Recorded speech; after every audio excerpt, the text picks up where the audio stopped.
Welcome. Thank you for joining us to look at research on adaptive seating. Please contribute comments or questions on the YouTube chat and I'll respond after the webinar. As we know, the systematic review is considered the highest level of evidence. Articles in a review have been critically evaluated and only studies that meet the criteria are included. The researchers may assign a level of evidence to each article included in the study. We are familiar with the GMFCS, developed in the late 90s. Research before that time won't identify research subjects with these levels. Level 3 children have a loss of that ability for direction-specific adjustment for a sitting posture, particularly when they are using their arms to reach. Their intrinsic ability to modulate muscles to control arm movement is more limited. Their bodies may compensate, and certainly they have to give attention and energy to the task of sitting and controlling arm movement.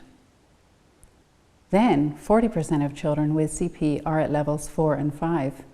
These children clearly have deficits and dysfunction in direction-specific adjustment of posture muscles for that ability to maintain the center of gravity over the base of support when sitting.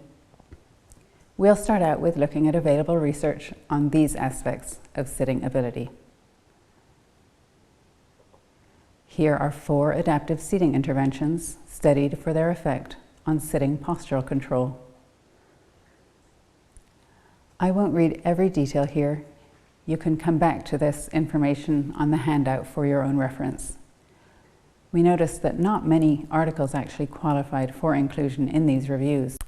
The studies discussed in the next slide were in these reviews about postural control and adaptive seating.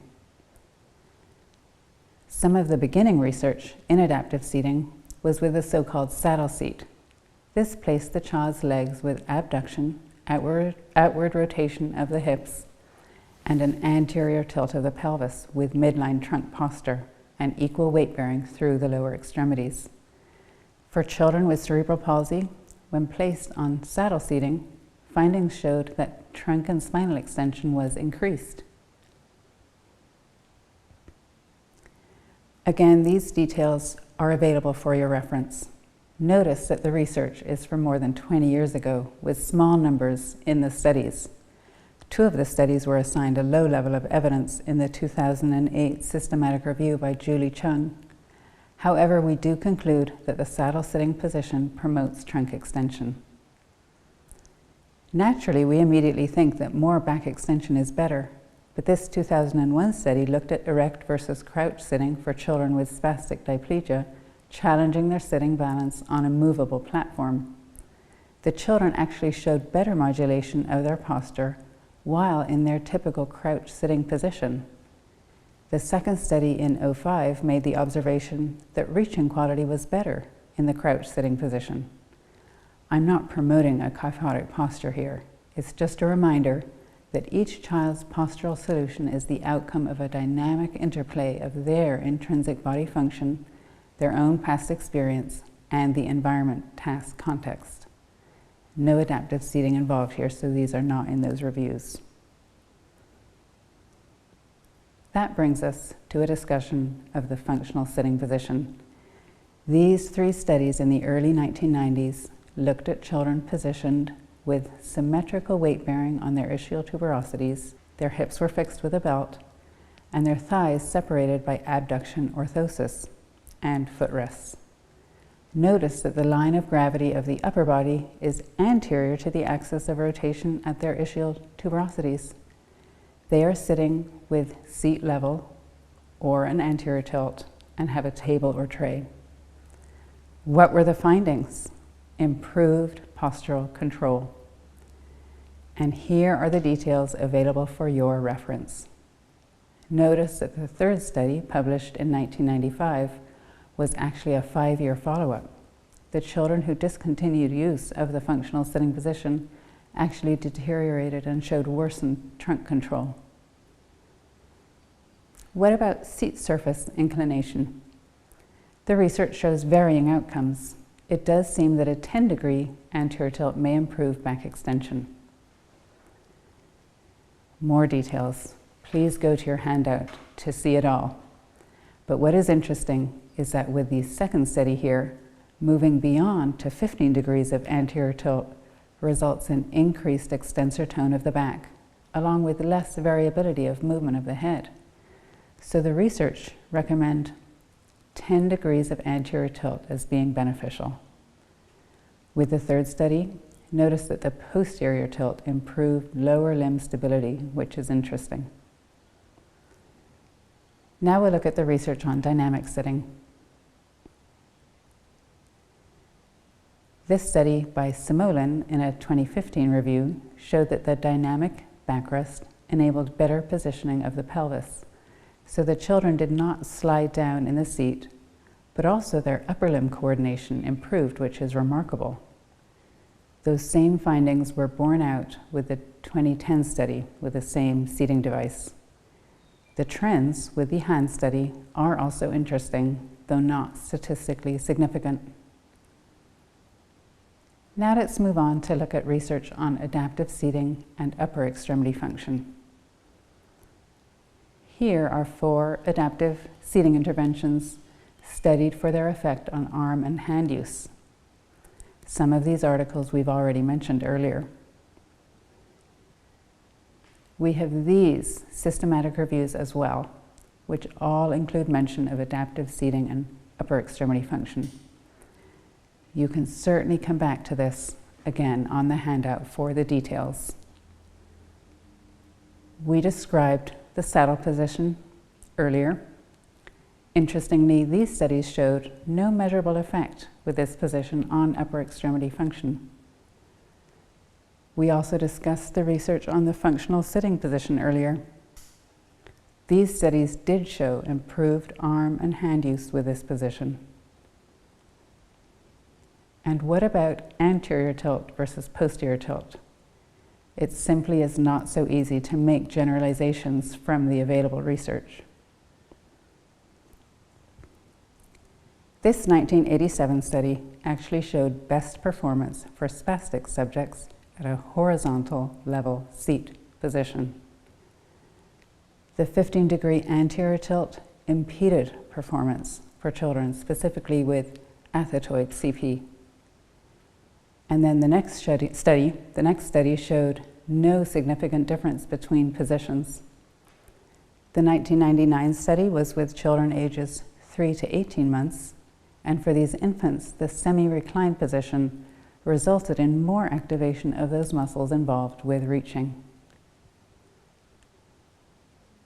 Here are additional studies that were not included in the systematic reviews. These studies suggest that there is a difference in response to seat position between children with unilateral CP versus bilateral CP, and that more postural instability may occur with reaching from a posterior tilt position. You can certainly come back to this to capture all the details of this information here, but these researchers were evaluating reaching tasks in a variety of sitting conditions, and the first 2 studies show differing results between unilateral and bilateral cerebral palsy.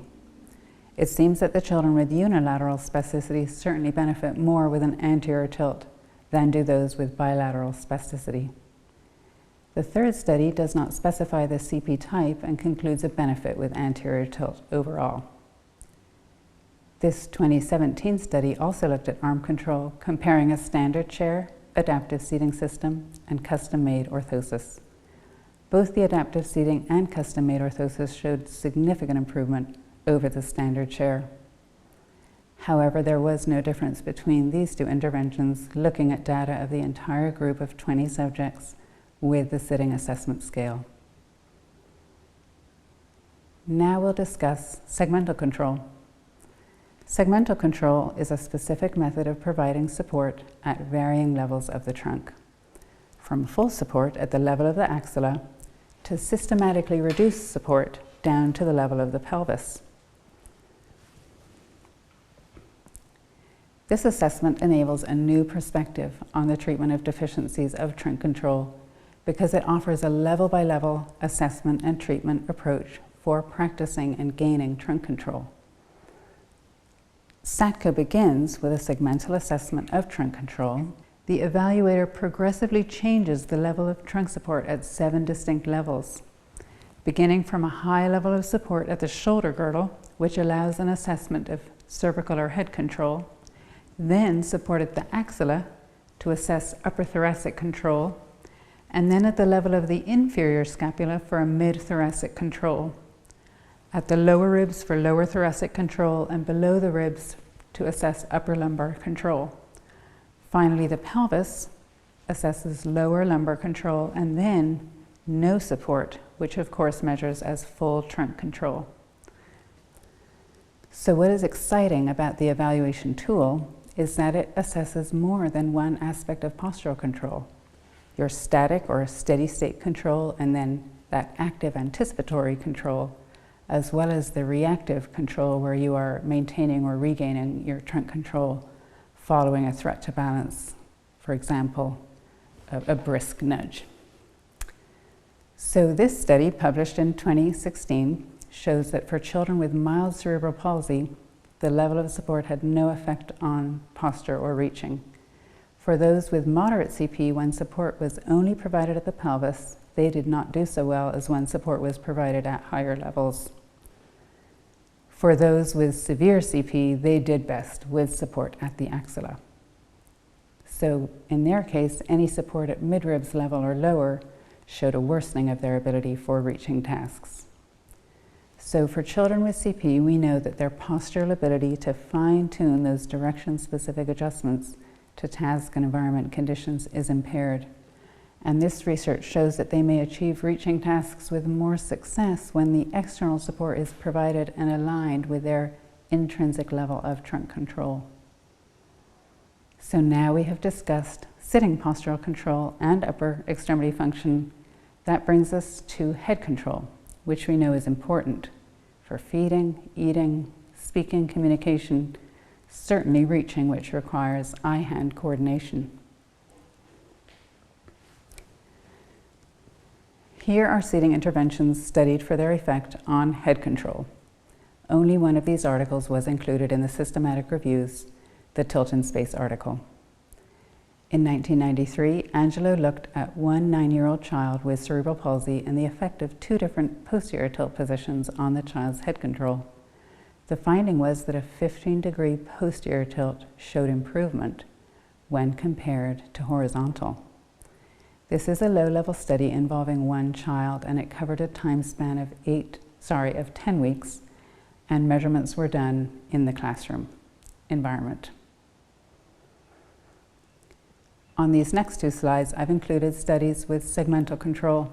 The findings here showed that children with spastic cerebral palsy had more head sway with their eyes closed, which indicated that they relied on the visual input along with the vestibular and somatosensory input for their sitting postural control. Children with dyskinetic CP, on the other hand, had better stability with their eyes closed. To me, that indicates that they had a strategy for intrinsic control that for some reason was more successful without the visual input. And here's more on segmental control, so you are invited to come back for all the details which are available for you. Essentially, this first study concludes that the level 4 children showed no difference in head sway between the different levels of support, which indicates that they had developed an intrinsic motor ability to stabilize their head during quiet sitting. The second study showed that when very high levels of support were provided for level 4 children, this actually worsened their head control, suggesting that too much support may interfere with a child's own control of their postural sway. This 2018 study is with the head pod, which gives support to the head while allowing for neck rotation. The study began with 14 children, although not all stayed through the full 6 months of the study. And in that time, there was significant improvement in the ability of these level 5 children to actively maintain an upright position of their head. If we think about it, sitting is an activity. The ICF defines an activity as the execution of a task or action. For able-bodied people, sitting is not passive. It is a combined, continual process of muscle control that is anticipatory and preparation for movement, reactive, regaining balance or correcting. Even in quiet sitting, there is a small amount of postural sway present. With the dynamic systems theory, we recognize that much of this control occurs intrinsically at a subconscious level. This list here of articles offer good insight into postural control.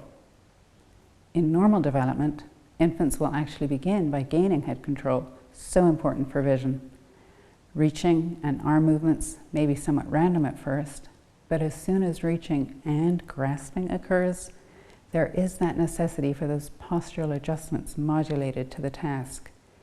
This direction-specific postural activity actually starts at a very young age. Then there's the higher level capacity of modulating the amplitude of muscle firing, the sequence based on proprioceptive and other input, so as to successfully interact with the environment. And in normal development, this aspect of postural control also begins to emerge quite early, before age 1. This postural and movement control is continually refined as the child then learns to reach and later to sit and then reach from that position. None of this is pre-programmed. It is situation-specific, and the fine-tuning is based both on prior experience and on in-the-moment input from visual or vestibulary or somatosensory systems. So the recruitment order of these muscles for that direction-specific adjustment is highly variable throughout childhood. Now, for our children with cerebral palsy, there is a deficit in this area of postural control.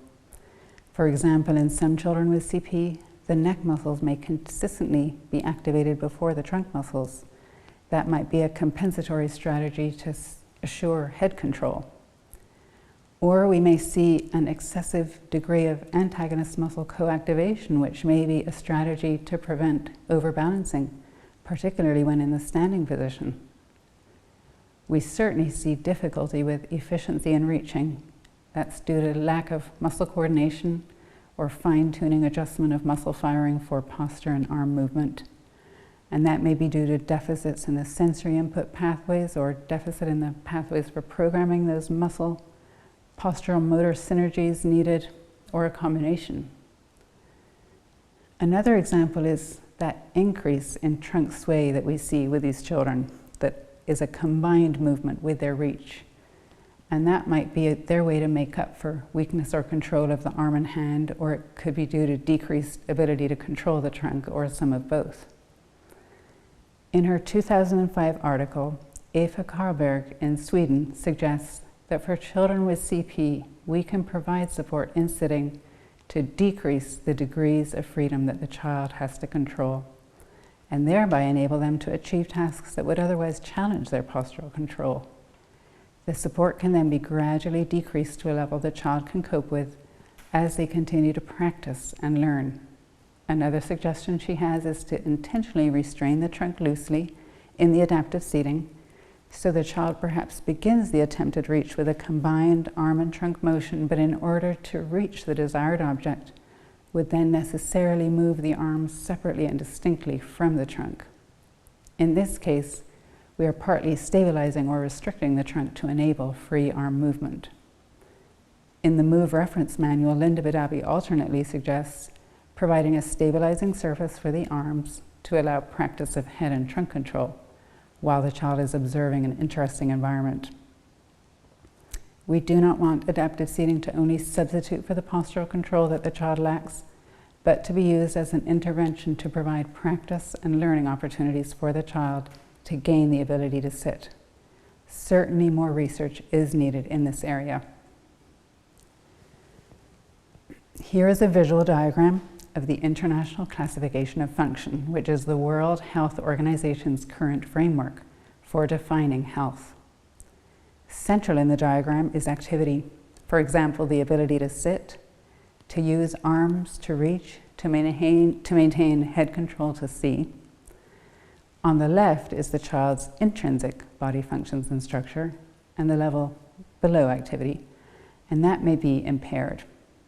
On the right, the level above, is participation.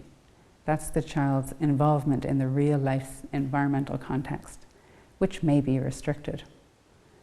Then there's the contextual factors of the environment, such as adaptive seating is in the environment, or the personal factors such as the child's motivation and their personality, and these are very important to take into account as well. So our consideration of research on adaptive seating as an intervention reaches below and beyond the level of sitting as an activity. Notice that there are two terms related to activity: capacity and performance. Capacity is a child's abilities in a defined situation apart from real life. That is, the intrinsic ability of the child to perform a task or action without any environmental supports. So this relates to their body functions and structures. We'll look at 4 areas where there has been published research on body functions and structures.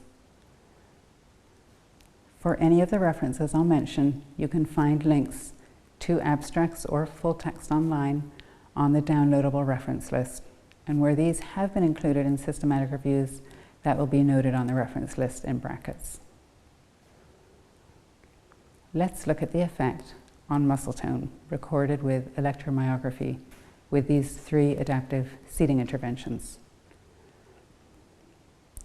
We've already looked at the research in the early 1990s looking at the functional sitting position. This 1993 study by the same researchers showed that the tonal activity in the lower extremities was lowest with abduction of the legs and a horizontal seat surface or forward lean seat position. This 2002 study took EMG recordings of 4 children with spastic diplegia between 3 and 8 years old of age while in the functional sitting position with or without the hip orthosis that was used in this study. There was no significant difference in EMG. Although from the 1980s, these studies are still relevant, the 1983 study trialed 7 different combinations of seat inclination and backrest angle and found that the horizontal position relative to gravity decreased tone. The precaution here with the 1986 study is that the reclined backrest position may increase tone. So when a position of rest is needed, use posterior tilt in space rather than recline, which may trigger extensor tone.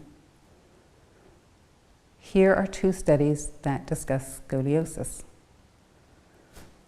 All 16 children and youth in this study, with the average age of 14.7 years, had spastic tetraplegic cerebral palsy. All 4 limbs were involved. As you can see, one phase of the study was to take one of the bilateral supports at the axilla and move it down to the convex side of the curve at the thoracic level, and thereby create a 3-point force system to counteract the curve. The bilateral supports at the pelvis stay where they are. During a 10-second measurement, this position did result in static correction of scoliosis and improved posture. This 2015 study was with a 6-year-old and a 9-year-old, both with PVL, periventricular leukomalacia. They used the I2I, which is a cervical support from the shoulders to the lower portion of the occiput, while still allowing head movement. There was measurable improvement to spinal alignment over time in the case of scoliosis. Now we look at research that focuses on skin integrity. First, a little background on pressure injury. Skin damage can result from prolonged pressure, moisture, or pulling forces along the skin. An example of shear might be when a child is sliding down in their seat and then is stuck or is pulled further along. Some of their skin is held back and some is pulled forward. Skin damage does not only depend on the magnitude or duration of the load, but also on that shear force present. If skin is being pulled at the surface, then the amount of load needed to trigger tissue damage is cut in half. In her 2017 webinar on tilt and recline in pediatric mobility products, physical therapist Missy Ball points out that chairs with a fulcrum near the anatomical hip axis work best for preventing shear forces when moving in and out of recline. As a normal backrest reclines, the client slides downward and the relationship of client to seating components changes. This effect of shear can be lessened with the fulcrum of the backrest located close to the axis of the client's hip. This study measured the body-seat interface pressure in 4 positions typically used for pressure relief. This was with children ages 7 to 18 with spina bifida who had complete paraplegia. All these positions reduced pressure compared to being in neutral. The Michael 2007 article is a systematic review that concluded that posterior tilt of 20 degrees or more provides pressure relief. The 2011 study with adults with spinal cord injury concurred. A 15-degree posterior tilt did not actually change pressure at the ischial tuberosities. Fortunately, blood flow did increase with all tilts from the upright position, so small tilts do also provide some benefit. The 2001 study with able-bodied adults determined combined tilt in space and recline had the most pressure relief. Let's underline the difference between backrest angle and tilt in space. Moving the backrest to open the seat angle creates a recline. Closing the seat angle reduces the angle of the hips and supports a forward lean. We know from research that a reclined position can increase extensor tone when the seat is horizontal. Expert opinion suggests this may also contribute to shear forces on the skin. Tilt in space may be posterior or anterior. Research tells us that posterior tilt provides pressure relief and that anterior tilt contributes to active back extension. Anterior tilt positively affects breathing as well, as we'll see later. Effect on upper extremity function is less clear. The forward lean position may be achieved with a closed angle at the backrest or with an anterior tilt of the seat, or both. Ginny Peleg, PT, in her 2014 presentation at the Conference on Exceptional Children, suggests combining backrest angle and tilt in space to find the optimal position. She suggests a first recline to open the backrest angle until you have the hip angle appropriate for the child, and then do tilt in space, moving the child until you have the optimal line of gravity to promote the child's postural position.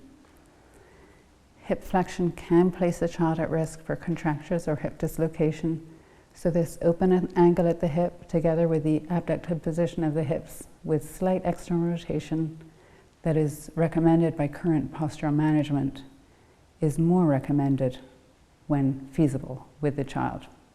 The 1984 study shows that combining anterior tilt in space with an open angle at the hip does not in itself make a significant difference to upper extremity function, although the children did not find that position uncomfortable. This research looks at adaptive seating's effect on respiration.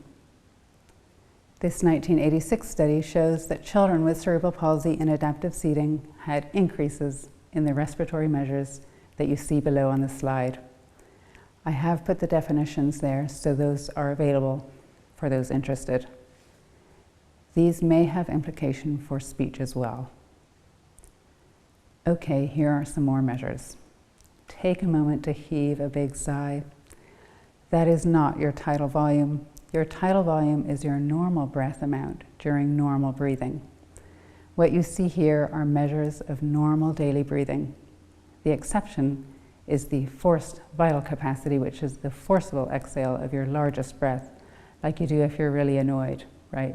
I think we've all been there. Research with children with spastic cerebral palsy shows that an anterior tilted position improves these respiratory measures. These studies were with 6 children and with 16 children, respectively. Back to the ICF. In this 2007 article, therapists specifically focused on adaptive seating effects on body function and structure. Meanwhile, parents concentrated on personal and environmental factors. What matters most? How about participation and performance in real-life context? Performance is the child's interaction with the environment. Participation is closely linked to performance. As we know, the environment may support or may hinder the child. Let's look at the research on participation.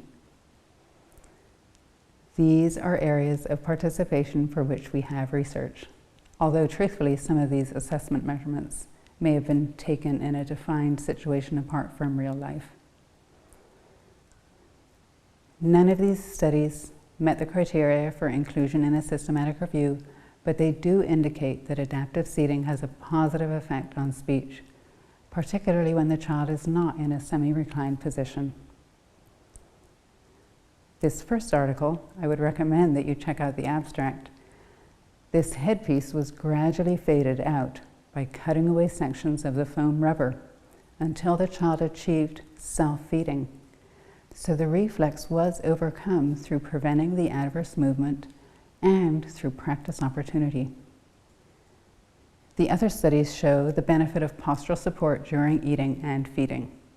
These single-subject research studies showed improvement with alternative augmentative communication device use by these individuals when their seating position was adjusted as described by the researchers. So there was benefit.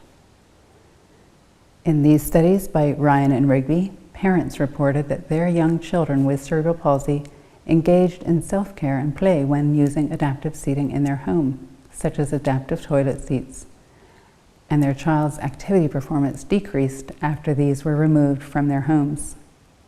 The Pope study was one of the studies we looked at on the saddle position. 3-year follow-up showed improved activities of daily living. These children with spastic quadriplegia or diplegia were between ages 1 and 5 and showed a marked improvement in their ability to perform fine motor tasks. So they achieved higher psychological test scores with adaptive seating. This first study was with 4 infants, ages 9 to 18 months, who benefited in social interaction with use of a contoured foam insert. The second study from India states that the greatest benefit of adaptive seating was social interaction. However, as Julie Chung points out, we need more ways to effectively measure these benefits.